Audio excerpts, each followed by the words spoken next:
This is the Edgefield Broadcast Network, bringing you the important news of the day. Senate passed foreign aid bill entangled in Johnson's messy House GOP fight. The upper chamber might have passed legislation with help for Ukraine, Israel and Taiwan, but any progress has a ways to go in the House. Speaker Mike Johnson won't take the Senate-passed national security supplemental as is, insisting House Republicans will write their own legislation. Democrats are trying to plot a path around him. Johnson, in a statement late Monday, dismissed the $95 billion Senate bill with aid for Ukraine, Israel and Taiwan, because it failed to include provisions to tighten border security. He said in a statement, in the absence of having received any single border policy change from the Senate, the House will have to continue to work its own will on these important matters.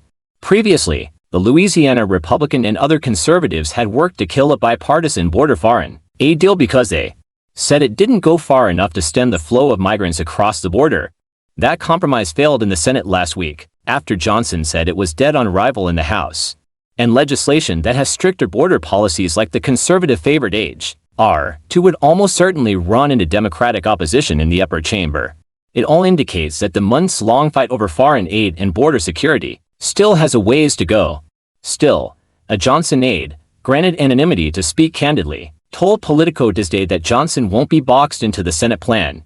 Instead, House Republicans would find their own remedy to address the national security and border issues.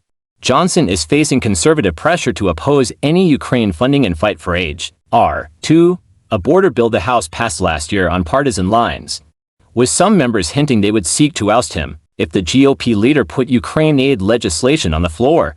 He's saying the current bill won't be processed in the House and why, the aide said.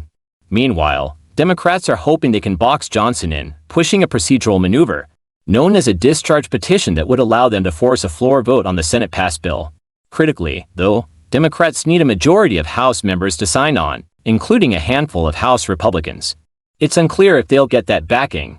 Every House Democrat has signed onto a shell discharge petition that could be used to force a vote, as soon as it has the necessary signatures. And some Republicans have held quiet conversations with Democrats about a path forward, but, so far, no Republicans have joined. Johnson has criticized that effort, saying Tuesday afternoon, "I certainly oppose it, and I hope that it would not be considered. The House has to work its will on this. There's a deliberative process, and we're engaged in that, and we'll see how it goes." Representative Brian Fitzpatrick RPA told Politico last week that he was spearheading a bill with Democrats that would link foreign aid, including for Ukraine, to a border measure. "I'm working with a few Democrats on it. It's going to address the problem in a much more narrow fashion," said the centrist Republican, who said they will figure out a way to get his measure to the floor. Conservatives are supportive of Johnson's moves to block the Senate-passed bill, even those who are typically critical of the GOP leader. The good news is that Johnson has publicly stated that we've got to do something on the border before we do anything like that. Rep. Andy Biggs, a member of the House Freedom Caucus, said on the John Fredericks show Tuesday morning. But the former Freedom Caucus chair was quick to note, if it were to get to the floor, it would pass. Let's just be frank about that.